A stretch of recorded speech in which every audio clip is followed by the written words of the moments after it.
आप सबका discovery of spiritual India के कार्यक्रम में एक बार फिर हार्दिक अभिनंदन, स्वागत। महाराज जी, आपका भी स्वागत है एक बार।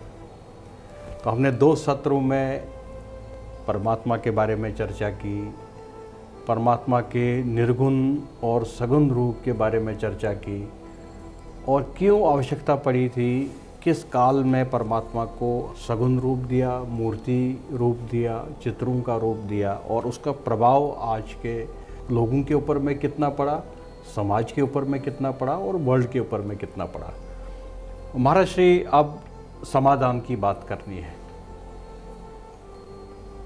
समस्या तो है, ये भी हमने आपसे जाना कि लोग कंफ्यूज्ड हुए हैं। जो निचोड़ है, एक्सट्रैक्ट है, हम ये मानते हैं कि लोग अब भगवान के नाम से कंफ्यूज हो गए हैं। और भगवान भी, अगर हम हिंदू धर्म की बात करेंगे तो भगवान तो है ही, साथ साथ में बहुत सारे देवी देवताओं को भी बनाया गया, बहुत सारे तीर्थों को भी बनाया गया, बहुत सारे ऐसे तीर्थ स्थान हैं और पिलग्रिमेजेस है जहाँ पर परमात्मा को कहा गया कि यहाँ बसते हैं, यहाँ रहते हैं। तो लोग इस नाम से भी कंफ्यूज्ड हैं कि अब वो पर्वत के ऊपर रह रहे हैं कि मंदिर के अंदर रहते हैं, वो गंगा में है कि यमुना में है, परमात्मा हमारे अंदर है कि पेड़ में है।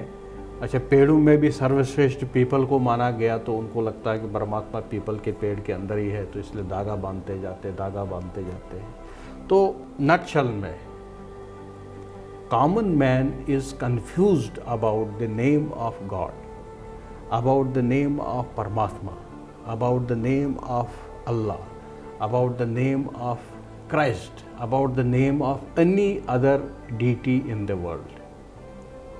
Because we have number of dharmas, we have created number of paths, number of religions across the world. ये भी हमने आपसे समझा कि जो परमात्मा की विशालता है, जो हर जगह थे और हर जगह, हर कंट्री में, हर व्यक्ति में है, उनको हमने लिमिटेड कर दिया। तो इसका प्रभाव हमारी मानसिकता के ऊपर भी पड़ा है। अब समाधान क्या है? एक आदमी जन्म लेता है, ये जीवन चलाता है, लास्ट में मृत्यु होके 5 तत्वों में मिल जाता है। तो क्या गोल रहना चाहिए लाइफ का? क्या सिर्फ परमात्मा को ही हमें निरंतर ढूंढना चाहिए? क्या हमें अपने जो नॉर्मल लाइफ है उसको व्यतीत करना चाहिए? क्या हमें सक्सेसफुल होने के लिए, सर्वश्रेष्ठ मानव बनने के लिए और कोई कार्य करना चाहिए? What is the process? आपका क्या मार्गदर्शन है? समाधान क्या है? कैसे चले? It's a very big and good question Raina साहब। पहला तो सवाल मेरा आपके प्रति है जी। आप जब से हमारा ये प्रोग्राम शुरू हुआ तब से आप परमात्मा परमात्मा परमात्मा ही बोलते जा रहे हैं जी। तो आपके पास कोई सबूत है कि परमात्मा मेल है या फीमेल है? ऐसा कुछ आपके पास? मेरे पास कोई सबूत नहीं। तो फिर आप जितने कॉन्फिडेंस से बार बार आप बोल रहे हैं परमात्मा, तो ऐसा महसूस हो रहा है कि परमात्मा कोई मेल फिगर है। मेल फिगर होगा। इसकी कोई पुष्टि नहीं है कि परमात्मा हमारे मेल है। तो पुरुष के द्वारा बनाया गया शास्त्र, मंत्र, विधि, कहानी में हर जगह में पुरुष को प्राधान्य, कैरेक्टर को, पावर को दिया गया, जिसके कारण नारी शक्ति बराबर से नेग्लेक्टेड रही।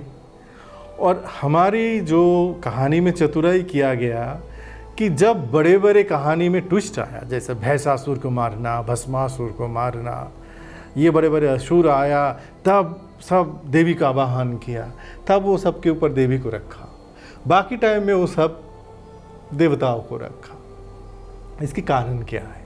वही देवता लोगों की कहानी में आता है कि स्वर्ग में 3 नर्तकी है जो सबको मनोरंजन करते हैं। तो एक तो देवलोक बना दिया, एक हमारी जैसा इंसान है इनके लिए मर्त्यलोक है, जहाँ पे परेशानी है, शोक है, रोग है, भोग है।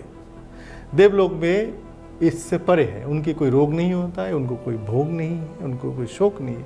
अगर भोग नहीं है तो फिर उन्होंने डांसर क्यों रखा? फिर सारे देव देवी इतनी सारी ज्वेलरी पहन के, आपने जितनी पिक्चर फोटो आपने आंकलन में देखा है, सारे देव देवी इवन देवता भी इतनी जेवर पहन के बैठे हुए हैं। तो इसके नीचे भी एक लोक बना दिया, मर्त्यलोक, जहाँ पे सर्पों की बाँस है, मणि माणिक्य। तो आज की तारीख में भी अगर हम उस कहानी की रस में जीवन को ढाले तो आने वाला जनरेशन की क्या हाल होगी? आपको सुनने से आश्चर्य होगा कि हमारी भारत में 60% लोग टिल डेट ये नहीं जानते कि श्री कृष्ण भगवान कहाँ के है, श्री राम जी की जन्म कहाँ पे हुआ, उनके पिताजी कौन है। कुछ लोग हैं जिनको इस बारे में ज्ञान है जी। 60% लोगों को पता भी नहीं है ये होता क्या है। उनकी जीवन सूर्य जैसे चढ़ता है, काम पे जाते हैं, काम करते हैं, पैसा लाते हैं, बाल बच्चे को खिलाते हैं, बीवी को थोड़ा खुशी रखता है, लाइफ कट जाते हैं, बच्चे बड़े हो जाते हैं। उनको ना इससे कोई लेना देना प्राप्ति से, ना ईश्वर खोज से, ना उनको ये शास्त्र से कोई लेना देना। और मजे की बात यही है, शास्त्र लिखा किसने? इंसानों ने लिखा। इंसान ने लिखा है। जिसको जैसा अच्छा लगा, जिसको मन में जो आया, ये करना पाप है, जैसा हमारे पंडितों ने शास्त्र लिखा वैसा मुसलमानों में शरीयत बना के गए। ये शरीयत है। अल्लाह खुदा आए थे यहाँ पे शरीयत बनाने में कि तू 4 शादी कर, तो इंसानों ने बनाया। हमारी पंडितों ने बनाया कि खूबसूरत लड़कियाँ जब विधवा हो जाती थी, जब उनको बचपन में शादी हो जाती थी, पहले वो धार्मिक रूप में मंदिरों के पंडित की अधिकार में आ जाते हैं देवदासी बनने की। ये शास्त्रों में लिखा है कि उनके अधिकार बन जाते हैं। खूबसूरत लड़कियों के अधिकार राजाओं को पहले होता है। कौन लिखता है? साधारण मानव। तो हम मानव चरित्र के अंदर, मानव चतुराई के अंदर हम परमात्मा परमेश्वरी दोनों को भी लाए और उनको हम खड़ा कर दे कटघरे में, कि हमारे ऊपर ये जो प्रभाव लाने के लिए हम पूजा पाठ में मस्त रहे, या कुछ कर्म करे, या कुछ आगे जाए, कोई पीछे जाए, क्या करे। हमारे शरीर की जितनी ऑर्गन्स है, एक बात आप याद रखें कि सबके ऊपर उन्होंने क्या रखा? बुद्धि को। ब्रेन इज द टॉप, सबके ऊपर, दिल है उसके नीचे। तो बुद्धि को ऊपर रखा गया इसीलिए कि बुद्धि के द्वारा आप जीवन में जो चाहे वो प्राप्त कर सकते हैं। इसमें परमात्मा परमेश्वरी भगवान गुरु महाराज को बुलाने की कोई ज़रूरत नहीं है। आप स्वयं में इतनी ताकतवर है कि स्वयं की शक्ति को, the purpose of life and passion of life को एक बार आप जान लीजिए कि आपको क्या काम करने से आनंद आता है। आप उस काम को करिए, उसी में आपको ईश्वर की प्राप्ति दर्शन हो जाए। जो आपको अच्छा लगता है और आपको आनंद देता है, अब एटलीस्ट आप वो करके इतनी गदगद हो जाते हैं कि आपको लगता है ना, मैंने आज मेरे मन की पसंद काम करके आया। तो दैट इज गॉड। वही आपको, वो आपके अंदर दिया, उसकी जो कौशलता, जिसका आनंद आप ले सकते हैं, तो वही भगवान है। वही आपके अंदर ईश्वर जागृत रूप में है। तो आपको ढूंढने की क्या ज़रूरत है? आपको जो काम करके आनंद प्राप्त होता है, आपको वो काम धर्म के रूप में बोले, कर्म के रूप में बोले, और वही साधना के रूप में बोले, आप उसको आप इंजॉय कीजिए। एक बार तो सोच लीजिए ना कि पर्पस ऑफ लाइफ क्या, मेरा पर्पस ही क्या है? क्रिकेट खेलना तो क्रिकेट खेलो, चोरी करना तो अच्छे चोर बन जाओ। क्या कर सकते हैं, उसमें आनंद है।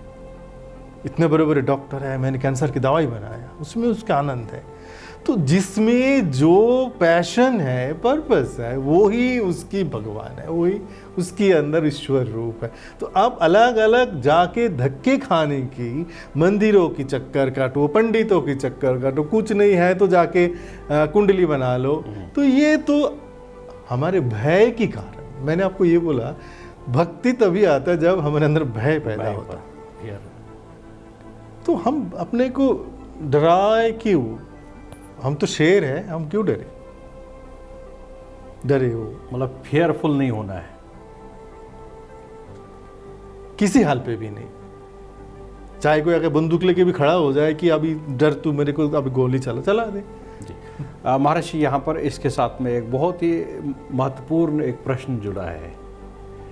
जैसे आपने कहा, और हायर स्पिरिचुअलिटी तो यही है कि हर व्यक्ति को, जैसे आज एक उग्रवादी है, उसको ये लगता है कि मैं जहाद के नाम पर काम करता हूँ, जहाद के नाम पर मुझे सेटिस्फेक्शन है, वो बड़ा खुश होता है।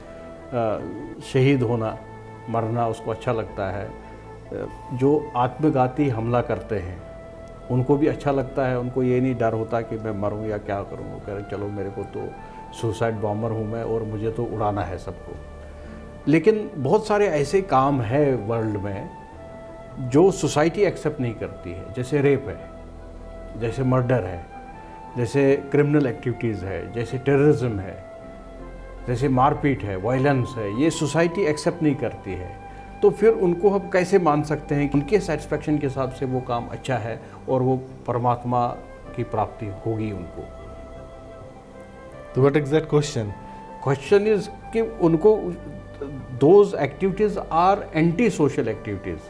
सो people who are engaged into anti-social activities, we cannot treat them as human beings. We cannot say that they are enjoying that activity and doing good for the society. Gautam Buddha को कितने बार कोशिश किया गया था मर्डर करने के लिए? आपको बहुत बार है जी। महावीर को, उनको भी पत्थर मारे गए। लॉर्ड जीसस को, कृष्ण भगवान को, राम जी को। तो जब से ये वर्ड सोशल आया, साथ साथ एंटी सोशल जन्म लेता है, जिसको हम बोलते हैं ना एंटीबायोटिक दवाइयाँ, एंटीबायोटिक।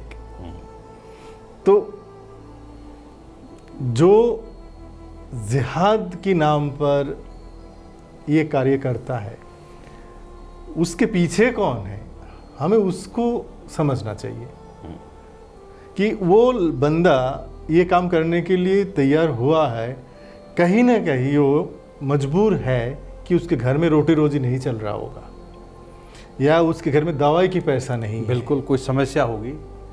तभी अगर देखूँ कोई भूखा बंदा मेरे दरवाज़ा पे आया कि मैं 2 दिन से खाना नहीं खाया, मुझे खाना दे दो, मेरे को तो तब भी मौका मिला। मैंने बोला सामने वो गंदा पड़ा है, झाड़ू लगा दे थोड़ा सा, चल तू झाड़ू लगा दे, मैं खाना लेके आता हूँ। शायद बंदा बहुत एजुकेटेड हो, लेकिन मजबूरी है, उसको खाना नहीं मिला। बिल्कुल। उसको मैंने बुलाया जी, झाड़ू लगाया, फिर खाना दिया, वो खाया, उसकी जान बच गया। Same thing in this terrorism. इनके अंदर एक इतनी कंपैरिजन आ गया कि हमारे पास पैसा नहीं है, उन लोगों के पास पैसा है, तो वी नीड मनी। हमारा परिवार इतने दुखी है, खाना नहीं खा पा रहा है, अगर मेरा जान भी चले जाए और कुछ पैसा आ जाए, मैं इनको सपोर्ट करके मर भी जाऊँ, तो मुझे लगेगा कि I did something for my family. This is all about the जिहादी। ये ना धर्म के नाम पे मरते हैं और ना खुदा के नाम पे मरते हैं। मरते हैं तो अपना परिवार की पेट के लिए मरते हैं, नहीं तो खुद के पेट के लिए मरते हैं। तो वो अच्छा काम भी तो कर सकते हैं। अब ये सवाल, अच्छा काम कर सकते हैं, ये काउंसलिंग करने उनके पास कौन जाएगा? जैसे बिल्ली की गले में घंटी बांधने वाला भी तो चाहिए, कौन जाएगा? अगर आपके पास मनी पावर है, आप डिक्लेयर कर दीजिए कि जो परेशानी में है वो जिहादी में ना जाए, हम उनको फिनेंशियल सपोर्ट देंगे, वो गलत काम छोड़ के अच्छा काम पे जुड़ जाए। आप देख लीजिएगा, एक भी टेररिस्ट नहीं बनेगा। ये तो सौदा है, सौदा धर्म के नाम पे सौदा है, अल्लाह के नाम पे सौदा है, इंसानियत के नाम पे सौदा है। पैसा लेके ये लोग ये काम करते हैं, ये खुशी खुशी नहीं आते कि मैं करने में मुझे बहुत आनंद आता है। तो मजबूरी के कारण आता है। तो यहाँ पर ये बहुत ही एक इम्पॉर्टेंट पॉइंट निकल के आ रहा है, जो एक डिस्कवरी है, खोज है आज के कार्यक्रम की, कि जो व्यक्ति गलत काम करता है तो वो मन से नहीं करता है, प्रेशर से करता है, उसको अंदर से कोई उसमें इंटेंशन नहीं हो, या he or she they are not happy doing that work. जी, ये यहाँ पर एक डिफरेंस है as compare to that person who is doing right thing, righteous thing. उनके लिए तो ठीक है कि मैं एक अच्छा काम कर रहा हूँ, मानवता के लिए काम कर रहा हूँ, पढ़ाई कर रहा हूँ, नौकरी कर रहा हूँ, पैसा कमा रहा हूँ। उनके कंपैरिजन में इनको भी एक अलग से एक लगता है अंदर से कि मैं एक गलत काम करता हूँ। ज़रूर लगता होगा कि जितने भी हम दानवीय शक्ति को प्राप्त करें जी, लेकिन हमारे अंदर एक इंसान तो हमेशा ही जिंदा रहता है, उसको भी दुख होता है, उसको भी कष्ट होता है, उसको भी आंसू निकालता है। तो रिवेंज लेने के लिए इंसान की बुद्धि की विनाश तो हो ही जाता है कि ये जो 5 एलिमेंट्स हैं ना, काम, क्रोध, लोभ, मोह, अहंकार, ये जब इंसान के ऊपर हावी हो जाता है तो वो इंसानियत से दूर हो जाते हैं। तब उसको होश नहीं रहता है वो क्या कर रहा है, वो जो करता है उसको लगता है मैं सही कर रहा हूँ, क्योंकि उसके अंदर रिवेंज लेने की एक शक्ति बैठ जाता है। वो शक्ति को भगाने के लिए आध्यात्मिक एक्टिविटीज़, स्पिरिचुअल काउंसलिंग बहुत मदद करते हैं। मतलब एक प्रोसेस होना चाहिए जो स्पिरिचुअल काउंसलिंग है, काउंसलर्स होने चाहिए जो ऐसे हालात में इन लोगों की मदद करे और ये उससे बाहर आ जाए। महाराज श्री, प्रोग्राम के एंड में हमारे दर्शकों के लिए, पूरे विश्व के लिए जो गलत काम कर रहे हैं उनके लिए, सबके लिए क्या मैसेज है? क्या आप 5 पॉइंट्स में आपसे ऐसे चाहता हूँ जिससे समाज अच्छा बने, एक मानव अच्छा मानव बने और संसार प्रोग्रेस करे, पीसफुल रहे और प्रॉस्परस रहे। 5 points. Point number 1, respect yourself. खुद को सम्मान करो, खुद से प्यार करो, खुद को जानो और ईश्वर को बाहर मत ढूंढो, वो आपके अंदर स्वयं विराजमान है, केवल आप उसको मान्यता प्रदान करो। नंबर 2, दुनिया में एक ही धर्म है, वो है इंसानियत, मानव प्रेम, मानव धर्म। जो हमारे पास परमात्मा परमेश्वरी दिया है वो हमारे ज्ञान, और उस बुद्धि और ज्ञान के माध्यम से हम इंसानियत को आगे बढ़ाएं और मानव धर्म को मान लें। 3, किसी को हानि नहीं पहुंचाना चाहिए जब तक आपको कोई हानि ना पहुंचाए, और आपको हानि भी पहुंचाए तो पहले आप उनको समझाने की कोशिश करिए कि भाई ये गलत काम है, मत कर, इसको छोड़ दो। वो हमारी धर्म है दूसरे को समझाना, बगैर सोच समझ के किसी को हानि नहीं पहुंचाना चाहिए। 4 नंबर, एडुकेशन, शिक्षा एक ऐसा हथियार है, ये कोई आपसे छीन नहीं सकता है, ना लूट सकता है। ये आपकी ऐसी प्रॉपर्टी है कि जब तक आप जिंदा रहेंगे ये आपका साथ देते रहेंगे। और आखिर में सत्संग, सेवा और सुमिरन करते रहिए। मंदिरों की चक्कर मत कटिए, पंडितों की चक्कर मत कटिए, बाबा जी, पिताजी, महाराज, माताजी, ये लोगों की चक्कर से खुद को बाहर लाइए। स्वयं पे भरोसा करें, आत्मविश्वास रखें कि ईश्वर आपके अंदर पूरी मात्रा में विराजमान है और वो आपको पूरी तरह प्यार देते हैं। तो आपको किसी के पास जाने की कोई ज़रूरत नहीं है, वो स्वयं आपके पास पहुंच जाएगा। यही मेरा पास संदेश है। आप सब लोग खुश रहे, आनंद रहे और जीवन को पूरी तरह से उपभोग करें। जय श्री ठाकुर। तीसरे सत्र में हमने बाबा जी से ये जाना कि एक व्यक्ति जब परमात्मा को डिफाइन करने की कोशिश करता है, मेल है या फीमेल है, परमात्मा को साकार या निराकार रूप में देखने की चेष्टा करता है, कोशिश करता है, तो वहाँ पर एक समस्या उत्पन्न हो जाती है। बाबा जी का ये कहना है कि हर व्यक्ति को जैसे वो है वैसे ही अपने आप को एक्सेप्ट करना चाहिए और जो चीज़ उनको अच्छी लगती हो, जिससे उनको पीस मिलता हो और कंटेंटमेंट मिलता हो, व्यक्ति को वही काम करना चाहिए। यहाँ पर डिस्कशन के दौरान ये भी निकल के आया है कि एक व्यक्ति अगर वो गलत काम भी करता है तो वो मन से वो काम गलत नहीं करता है, वो मन से अच्छा आदमी ही होता है, लेकिन उसको मजबूरी वो काम करवाता है। वहाँ पर अगर स्पिरिचुअल काउंसलर्स हो तो हम एक उग्रवादी को भी एक अच्छा इंसान बना सकते हैं, एक चोर को भी एक अच्छा इंसान बना सकते हैं, एक क्रिमिनल को भी एक अच्छा व्यक्ति बना सकते हैं। तो जो एटीट्यूड है, जो सोचने का ढंग है और माइंडसेट है, वो भी आदमियों का चेंज हो सकता है। नकारात्मकता से सकारात्मकता की तरफ एक व्यक्ति बढ़ सकता है अगर काउंसलर्स अच्छे हो। इस कार्यक्रम में 5 पॉइंट्स महाराज श्री ने आपको दिए, जिसके बदौलत आप अपने जीवन को सुखी बना सकते हैं, समृद्ध बना सकते हैं और पीसफुल बना सकते हैं, खुशहाल बना सकते हैं। इससे पहले मैं डिस्कवरी ऑफ स्पिरिचुअल इंडिया के इस कार्यक्रम को यहाँ विराम दूं, मैं महाराज श्री का बहुत बहुत धन्यवाद व्यक्त करना चाहता हूं। आप हमारे स्टूडियो में आए, आपने हमारे साथ शो किया। महाराज श्री, मैं आपको धन्यवाद देना चाहता हूं CMH ग्लोबल की तरफ से, और ऐसे ही आशा करते हैं कि आप आगे भी आते रहेंगे और हमारे दर्शकों को, हम सबको आप ज्ञान बांटेंगे और ज्ञानमय करेंगे। हमेशा ही आप बुलाइए, हम आते ही रहेंगे। आपको मेरा प्रणाम, आप सबको भी मेरा प्यार भरा नमस्कार। आप लगातार ये कार्यक्रम देख रहे हैं, आपके फीडबैक हमारे पास मेल से आते हैं, फ़ोन से आते हैं। मैं आप सबका आभारी हूँ और आपको धन्यवाद देना चाहता हूँ। ओम नमः शिवाय।